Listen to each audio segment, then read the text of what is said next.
इस्तेमाल करना, ये जो गलत अल्फाज किए गए, मैं फिर से कहूँगा कि हमारा मजहब तो ये नहीं सिखाता कि किसी के दूसरे के मजहब के बारे में गलत अल्फाज करके उनका अपमान करें, लेकिन हम ये भी चीज़ हमें बर्दाश्त नहीं है कि आप हमारे मजहब के सिलसिले में गलत अल्फाज कह कर कहते हो। तो ये सोच इस प्रकार की जिन लोगों की गलत मैं उसकी कड़े शब्दों के अंदर निंदा करता हूँ, मजबूत करता हूँ और जिन मजहब में अपमान करता हूँ, ऐसे लोगों को खिलाफ कहूँगा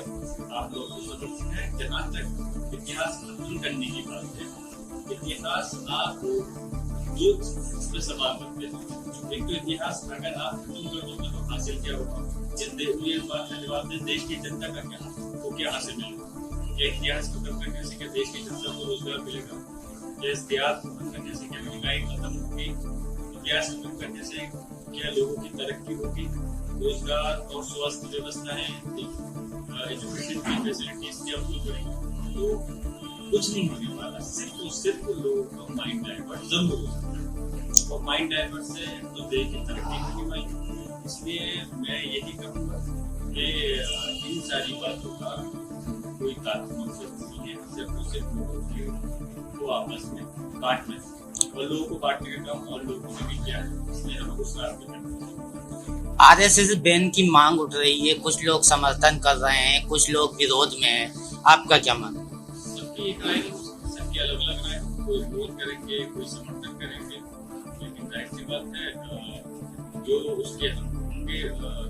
विरोधी करेंगे, जो इसको महसूस कर रहे हैं कि इस देश के अंदर आरएसएस से गलत लोग कर रहे हैं, तो वो मांग करेंगे बैन देना चाहिए।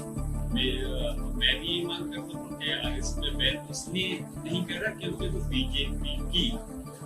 बीजेपी उससे निकली हुई है, बल्कि आरएसएस बीजेपी उससे निकली। मैं इसलिए कह रहा हूँ कि जिस प्रकार की चीजें लोग आपस में बांटने का उसके प्रति काम चल रहा है, इस पॉइंट ऑफ व्यू आरएसएस में बैन लगना चाहिए और इससे देश की में आपस में लोगों के अंदर भेदभाव बढ़ रहा है, एक का प्रयास। रामभद्राचार्य ने कहा है अगर हिंदू राष्ट्र बनाना है तो संसद में 470 सीटें लानी जरूरी है। कैसे देखते हैं इस बयान को उनके? किसी तरह से नहीं देखते, कुछ नहीं है उसके अंदर, सिर्फ वही है जो 2-4-10-15 लोग देश के इस प्रकार की भाषा का इस्तेमाल करके उनको बांटने का प्रयास कर रहे हैं, वही कर रहा है। कुछ 470 सीटें ये इतना तो जीत सकते और न ही इस देश को कोई धार्मिक राष्ट्र बनाया जा सकता। इस देश के अंदर ये किसी हम भारतीय राष्ट्र बनाना इस समय की उसी तरह से है कि जो हमारे बुजुर्गों में ऐसा नहीं है कि हमारे आजादी की लड़ाई में हिस्सा लिया, मुसलमान हिंदू समाज के भी हमारे भाई हैं जिन्होंने हिस्सा लिया था, उनका अपमान अगर हिंदू संविधान हमारा बनाया जाए एक धर्म किसी एक धर्म के लिए तो उसकी इस प्रकार की बातें करना ही